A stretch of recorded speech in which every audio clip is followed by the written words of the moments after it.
suliranin ng ating ekonomiya. At ang pinamagkasakit ay ang kahirapan.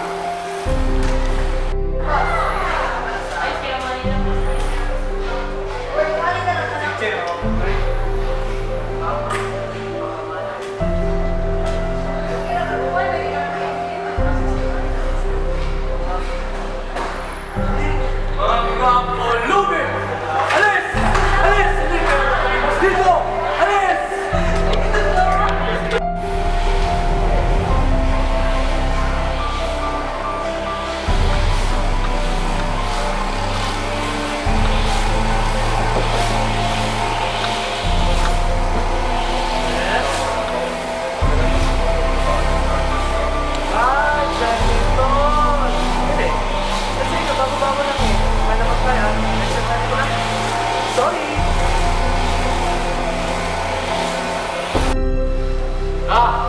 Nakita nyo?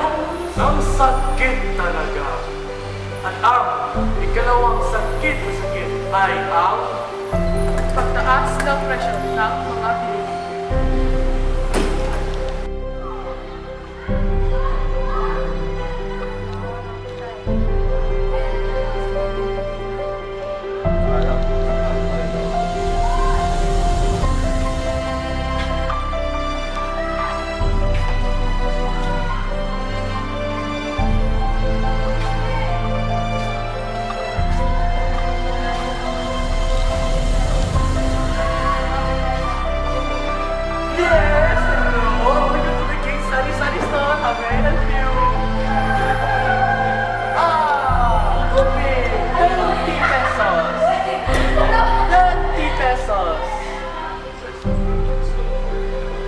Excuse me, if you don't have any 30 pesos, then leave my shop. Alis, alis. Shoop, shoop, shoop.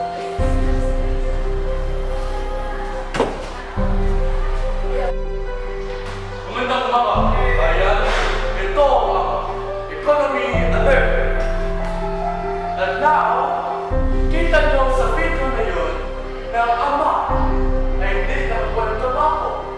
Pues, walang pera para mapabili. Kung walang pera mapabili, wala din pera ang taga-benta at ang nagagawa. Kasi doon at kita. At ang magiging sanhin nito ay hindi mataas ang ating ekonomiya. At ito rin ay isang serya. Isang serya. Kung walang sweldo, walang kita, ang mga kumpanya na gumagawa ng produkto ito, ang mga ginagawa ay maging walang trabaho. And so on and so forth. Thank you po sa mga nakikinig.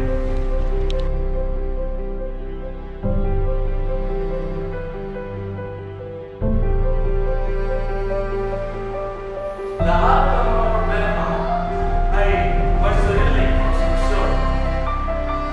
Alam mo ba ang saying na ito na give a man a fish and he will live for a day? But teach a man to fish and he will live for a lifetime. Kaya na, nakakata nyo, kapag may trabaho na siya, may pera, kailangan natin turuan siya paano magtrabaho.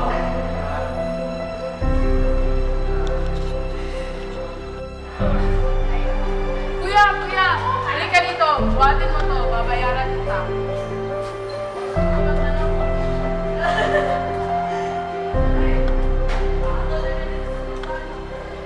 Dito lang. Ito, bayad mo.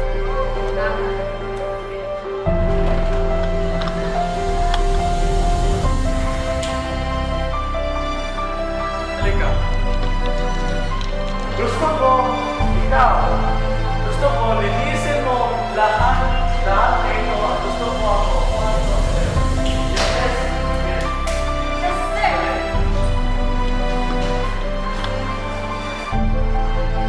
Nakita nyo na, may trabaho na sila.